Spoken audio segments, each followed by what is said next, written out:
All right, so let's start with more questions on JEE NEET. So as far as I remember, हमने 16th question तक solve किया था, तो 17th से start करना पड़ेगा हमको. So we have 17th question over here. So let's start. A ball rolls without slipping. The radius of gyration of ball about an axis passing through its center of mass is k. If the radius of ball is capital R, then the fraction of total energy associated with rotation is. तो कुछ चीजें आपको पता होनी चाहिए, जैसे उन्होंने अगर बोला है, पूछा है fraction of total energy associated with rotation, मतलब वो आपको रेशो पूछ रहे हैं rotational kinetic energy upon total kinetic energy का. So when they ask you what is the fraction of total energy associated with rotation, they are asking you what is the ratio of rotational kinetic energy that of total. आपको पता है rotational kinetic energy होता है half I omega square. आपको पता है total energy सब solve करने के बाद, सिंप्लीफाई करने के बाद half mv square 1 plus k square by r square. ये अब आपको पता होना ही चाहिए. रोलिंग मोशन में kinetic energy of translation plus rotation ये आता है half mv square 1 plus k square by r square. This is equal to half cancel ही कर लेते हैं लोग. बेटर I होता है mk square. by definition moment of inertia is mass into radius of gyration k का square. Omega होता है v by r, तो इसका square upon m v square 1 plus k square by r square. m v cancel हो गया. ये आपको मिलेगा k square v square by r square upon 1 plus k square by r square. तो ये आपको मिलेगा k square by R square, और ऑब्वियसली यहाँ पे v स्क्वायर था डिनोमिनेटर में भी, हमने कैंसल आउट कर दिया इन दोनों को, upon are square plus K square by R square. सिर्फ मैं नीचे टर्म्स को क्रॉस मल्टीप्लाई कर रहा हूँ. That's it. तो देन आर स्क्वायर कैंसल, तो आ गया K square by R square plus K square. Option number C. तो rotational kinetic energy to that of total energy का रेशो अगर आपको याद है तो इट इज सिंपल. अब अगर मैं आपको ऐसा क्वेश्चन पूछता, what is the fraction of total energy associated with rotation for a solid sphere, तो मैं इस इक्वेशन को यूज करूंगा. ये एक ही बात है, सिर्फ ये सिंप्लीफाइड वर्जन है. तो हमको भी पता है energy of rotation to that of total energy is k square by r square upon 1 plus k square by r square. Solid sphere k square by r square 2/5 है ना. तो 1 प्लस 2/5 डिनोमिनेटर में, तो 2/5 अपॉन 7/5 कैंसिल. करेक्ट. तो ये आ जाएगा आपका, of course you know what is this calculation. तो 2/7 जो भी है, then that's it, you have the answer. You can solve directly. Okay, तो आप डायरेक्टली सॉल्व कर सकते हो इसको. तो you have to remember this now. In any case, hollow sphere होगा तो वैल्यू अलग आएगी, सॉलिड स्फीयर होगा तो अलग आएगी, डिस्क होगा तो अलग आएगी. तो ये याद रखो, K square upon K square plus R square, right. This is the ratio of rotational kinetic energy to that of total. Next question. 5 particles of mass 2 kilogram are attached to the rim of circular disc of radius 0.1 metre and negligible mass, ये important है, negligible mass, this is important. Moment of inertia of the system about an axis passing through center of the disk and perpendicular to its plane. तो हमारे पास एक disc है, something like this. So we have a disk more or less like this. इस disc के rim को, rim मतलब boundary को, there are 5 particles attached. 1, 2, 3, 4 and 5.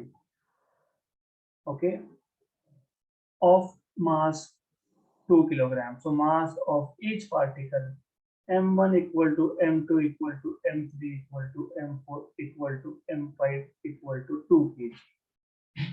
Right? Okay, मैं इसको equal to m बोल देता हूँ, that is 2 kg basically. Good. तो हमारे पास ऐसा है. और आपको additionally आपको ये भी बताया है, in addition they are telling you that ये जो डिस्क है इसका मास निग्लिजिबल है. तो डिस्क का खुद का कोई मास नहीं है, तो डिस्क का मास हम कंसीडर नहीं करेंगे, ये बताना चाहिए. But radius of disc, this radius of disc, this much is 0.1 और एक्सिस ऑफ रोटेशन ये है. So you have this axis of rotation passing through center of disk and perpendicular. तो रोटेशनल एक्सिस डिस्क के centre से पास हो रहा है और डिस्क को परपेंडिकुलर है. Good good, right. Radius radius 0.1. अब ये समझ लो क्योंकि पांचों के पांचों पार्टिकल रिम पे है, तो पांचों के पांचों पार्टिकल का distance r1 r2 r3 r4 r5 ये सेम होगा. तो you can write this as r1 equal to r2 equal to r3 equal to r4 equal to r4 5 equal to r. Correct? How do you find out moment of inertia? But we know that moment of inertia I is mr square, है ना. So total moment of inertia in this case will be moment of inertia of particle 1, क्योंकि जब disc rotate होगा तो particle number 1 rotate होगा, particle 2 rotate होगा, particle 3 rotate होगा, particle 4 rotate होगा, पार्टिकल 5 रोटेट होगा. तो पांचों का moment of inertia plus disc का, लेकिन डिस्क का तो मास है नहीं. जब मास ही नहीं है तो मोमेंट ऑफ इनर्शिया कहां से आया? डिस्क का.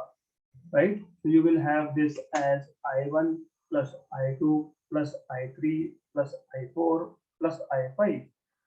मतलब ये आपको मिलेगा m1r1 square plus m2r2 square plus m3r3 square plus m4r4 square plus m5r5 square, m5r5 square. So this will be, अभी m1 m2 m3 m4 m5 सब सेम है 2 kg, r1 r2 r3 r4 r5 सब same है 0.1 metre. तो 5 times of mr square, क्योंकि mr square plus mr square plus mr square 5 बार, तो 5 times. तो total moment of inertia is 5 into mass is 2 into radius is 0.1, मतलब 10 power minus 1 का square. तो ये आ गया 10 into 10 power minus 2, मतलब 10 power minus 1, मतलब 0.1 किलोग्राम पर metre square. Option number B. Simple. अगर एडिशनली डिस्क का मास दिया होता तो डिस्क का भी कर लेते. क्या करते? इसमें और एक टर्म ऐड करते, moment of inertia of disc. और डिस्क का moment of inertia about an axis passing to centre perpendicular to its plane is half mr square where m disk and r disk. तो हो सकता है ऐसा भी. Disc का भी अगर एडिशनल आपको दिया होता तो सिर्फ डिस्क का आप ऐड कर देते, दैट्स इट. नेग्लिजिबल मास मतलब मास नहीं है, ऐसा बोल सकते हो. तो नेग्लिजिबल मास मतलब मास नहीं है डिस्क का. You have to take the mass to be equal to 0. Neglect करना, नेग्लिजिबल, निग्लेक्ट करना मतलब डिस्क है लेकिन नहीं है, ऐसा है. Next question, question number 19. Moment of inertia of uniform circular disk about a diameter is I. Its moment of inertia about an axis perpendicular to its plane and passing through a point on the rim will be. पहले question समझ लो. Moment of inertia of disk about a diameter is I. तो हमारे पास, let's say we have a disk. This is a disk. Okay. थोड़ा सा मैं और अच्छे से दिखाता हूँ. So this is the disk. इसका moment of inertia about diameter, मतलब मान लो about this line, about diameter, तो this is moment of inertia ID. तो हमारे पास डिस्क है, वो अबाउट डायामीटर रोटेट हो रहा है. आपको पता होना चाहिए, पता होना ही चाहिए, क्योंकि हमने ये डिटेल में लिया है. डिस्क का moment of inertia when it is rotating about diameter is 1/4 mr². ये थियरी में मैंने बहुत बार बताया है, तो बताना चाहिए. Moment of inertia of disc about diameter is 1/4 mr². तो moment of inertia of disk about its diameter is 1/4 mr², but this is equal to I. बोला है क्या? Moment of inertia of uniform disk about diameter is I. बोला है ना, I बोला है. तो इसका मतलब mr² equal to 4I ऐसा ले सकते हैं. Equation number 1.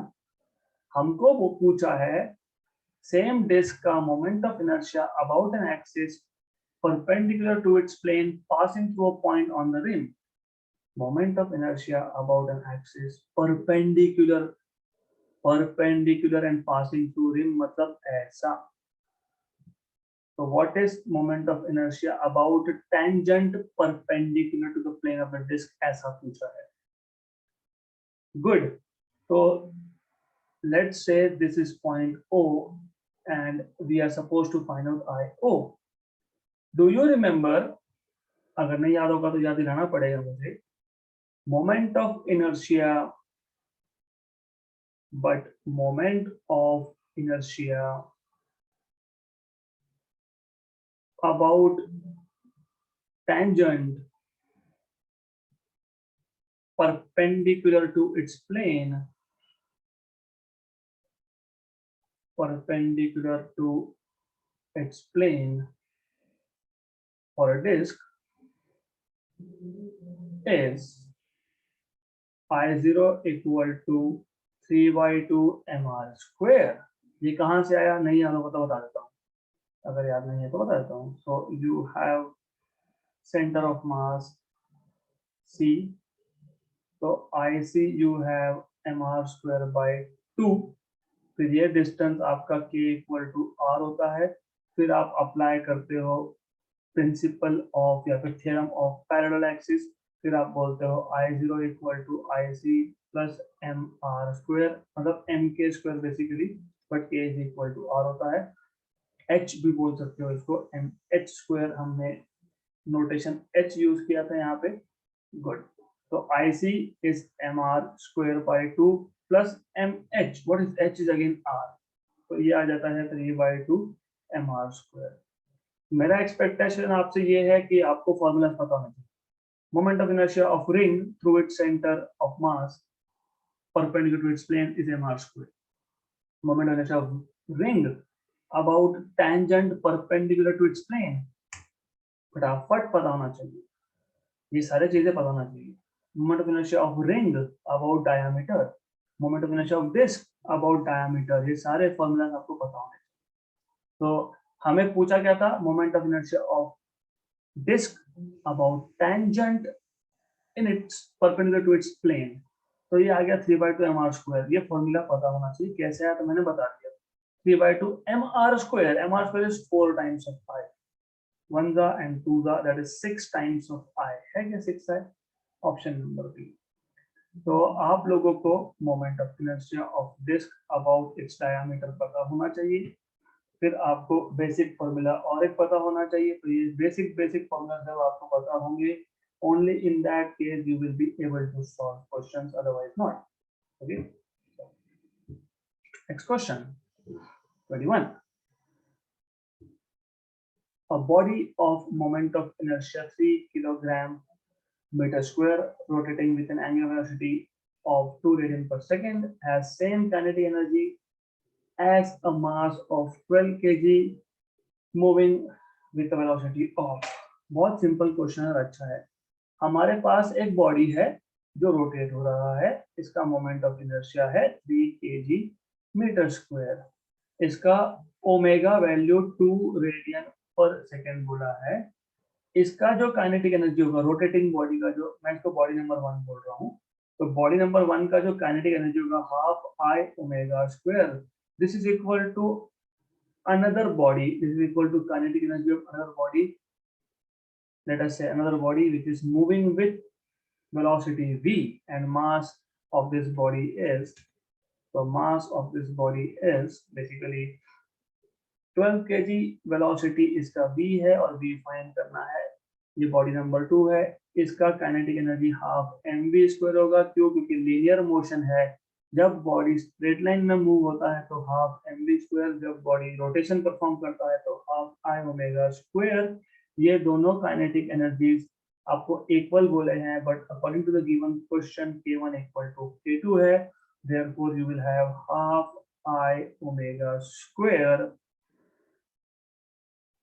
equal to half mv square, half गया तो v square equal to I omega square by m, I की वैल्यू 3, ओमेगा की वैल्यू 2, 2 का स्क्वायर, मास की वैल्यू 12, 1 जा 4 जा 4 और 4 कैंसल, तो v square is 1, मतलब v is 1 मीटर पर second, option number D.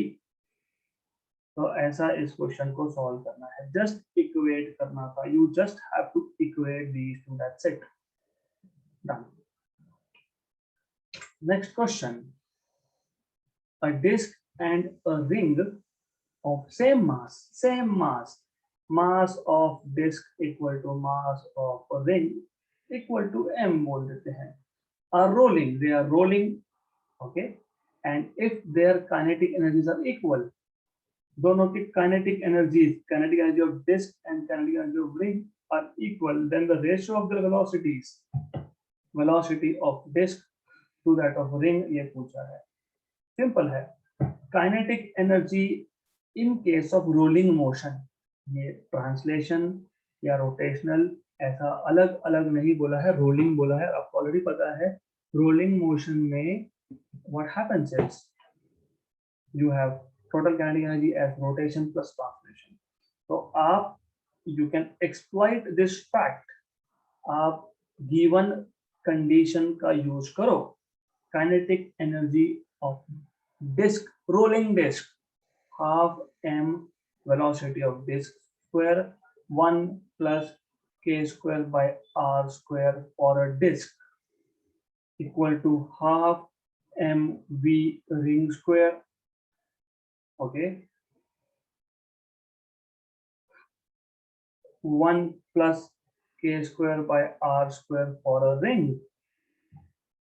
half m cancel, क्योंकि मास ऑफ डिस्क और मास ऑफ रिंग इसका सेम ही बोला हुआ है, तो कैंसल, राइट। तो वी डी स्क्वायर आपको पता है डिस्क के लिए K square by R square half आता है, 1 प्लस हाफ, ठीक है, और रिंग के लिए K square by R square 1 आता है, राइट।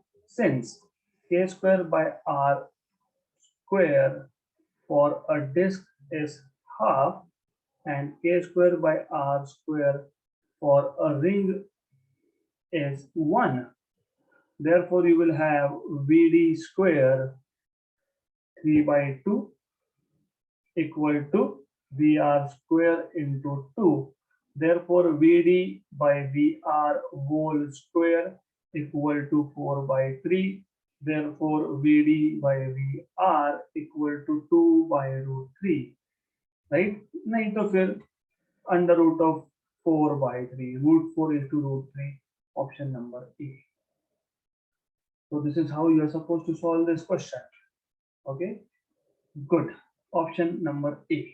So simple था, simple question था, right? Next question.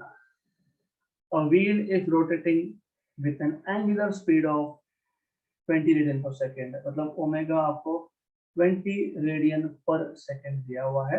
It is stopped to rest by applying a constant torque.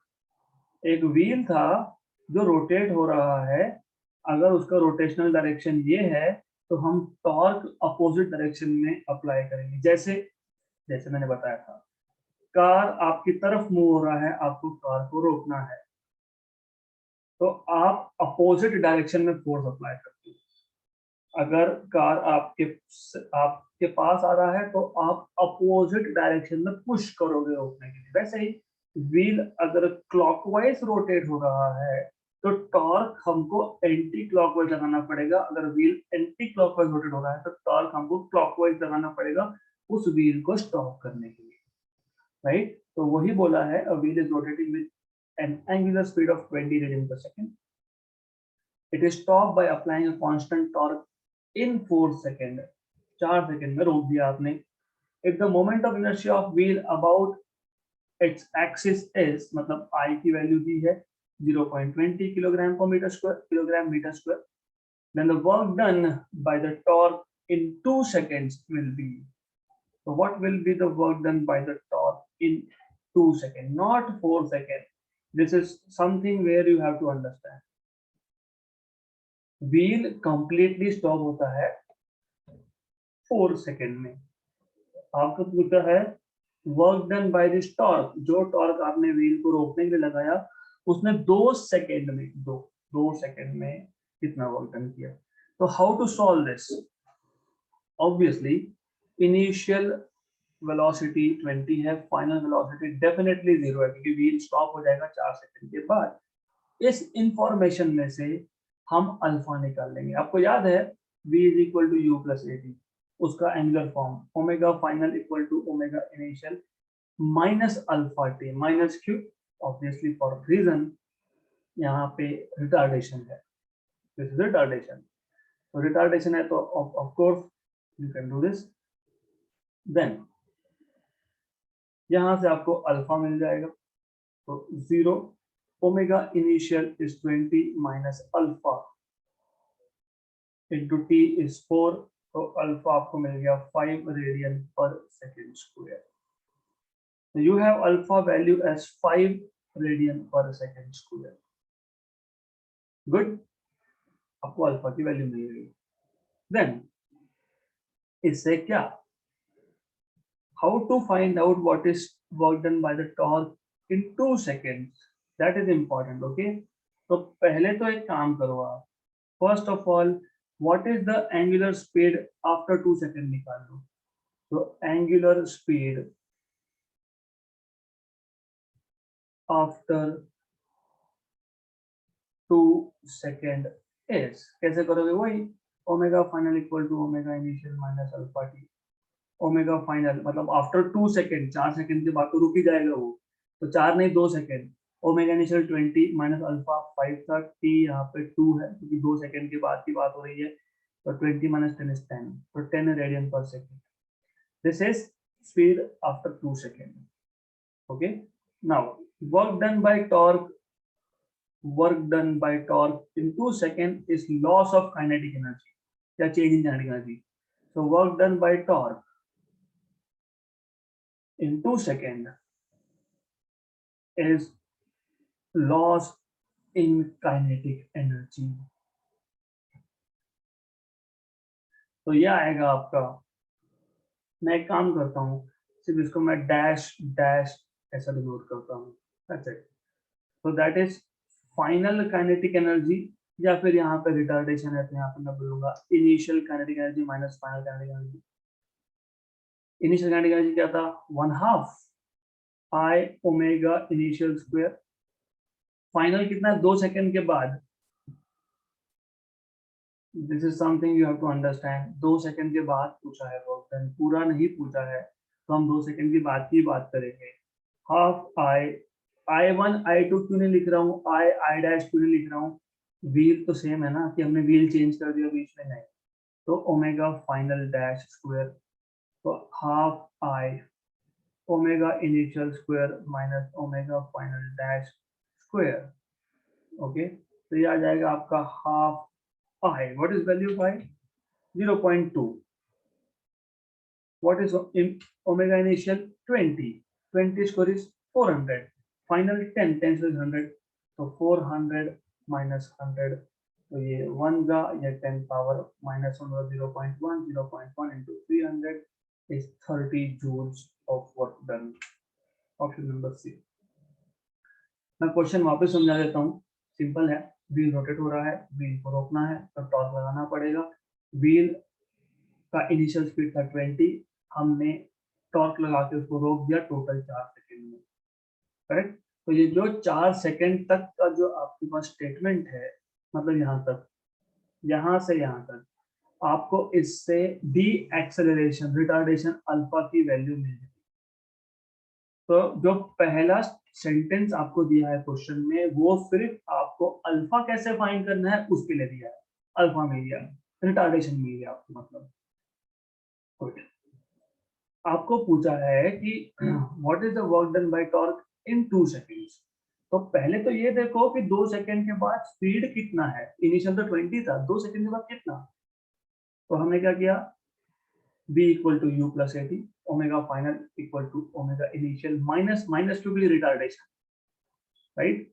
तो हमको मिल गया 2 सेकंड के बाद स्पीड 10 रेडियन पर सेकंड, तो 2 सेकंड में वर्क डन कितना हुआ, चेंज इन काइनेटिक एनर्जी, या फिर better I will say loss in kinetic energy, क्योंकि लूज हुआ ना काइनेटिक एनर्जी इसलिए, तो kinetic energy initial minus final, तो half I omega initial square minus half I omega final square, तो that's it, ऐसा आपको सॉल्व करना है।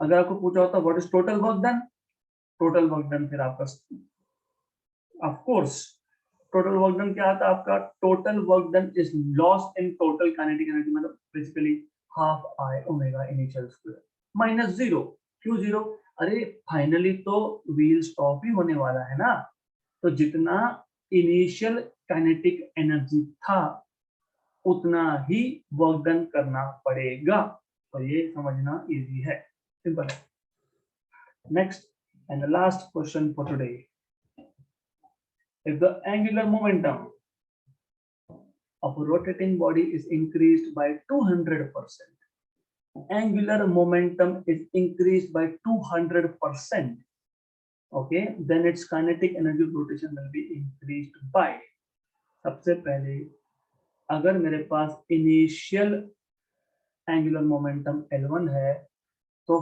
फाइनल होगा L1 प्लस 200% ऑफ L1, मेरे पास पहले 1 रुपया था, फिर 200% से मुझे प्रॉफिट मिला, मतलब 2 रुपए एक्स्ट्रा आए मेरे पास, तो 1 प्लस 2 3, तो यहाँ पे भी वही मतलब है, L1 प्लस 200 बाई 100 L1, मतलब L1 प्लस 2 L1 मतलब 3 L1, तो फाइनल एंगुलर मोमेंटम है 3 L1, क्योंकि इंक्रीज्ड बाय है, increased by, okay, kinetic energy production will increase by, what is formula of kinetic energy and angular momentum, तो आपको पता है that you have kinetic energy of rotation as L square by 2I, so you have to find out what is increase in kinetic energy, तो कैसे करोगे, it is quite simple task, obviously body same है तो I constant है, इसका मतलब kinetic energy is proportional to L square, इसका मतलब K2 by K1 equal to L2 by L1 का स्क्वायर, इसका मतलब कि L2 by L1 is 3, यहाँ से L2 by L1 is 3, तो ये आ गया 3 square, therefore you will have K2 by K1 as 9, therefore you will have K2 as 9K1, right? अभी अनफॉर्चुनेटली 900% आंसर नहीं दिया, देना चाहिए था, क्योंकि मुझे पता है ये लिख देते। इंक्रीज पूछा है, मतलब पहले अगर K1 था तो अब 9K1 है, मतलब K1 प्लस 8K1 है, बराबर? पहले K1 था, अब final kinetic energy is K1 plus 8K1, 800 गुना बढ़ा, 800 टाइम्स इज इंक्रीज। जैसे पहले मेरे पास एंगुलर मोमेंटम L1 था, बाद में 200% से बढ़ा तो मैंने L1 प्लस 2L1 ऐसा लिखा। वैसे ही पहले काइनेटिक एनर्जी K1 था, अब K2 में K1 प्लस 8K1 लिखूंगा तो 800% is the growth, is the increase in kinetic energy. All right, so that's it. We are done for today and stop at this question.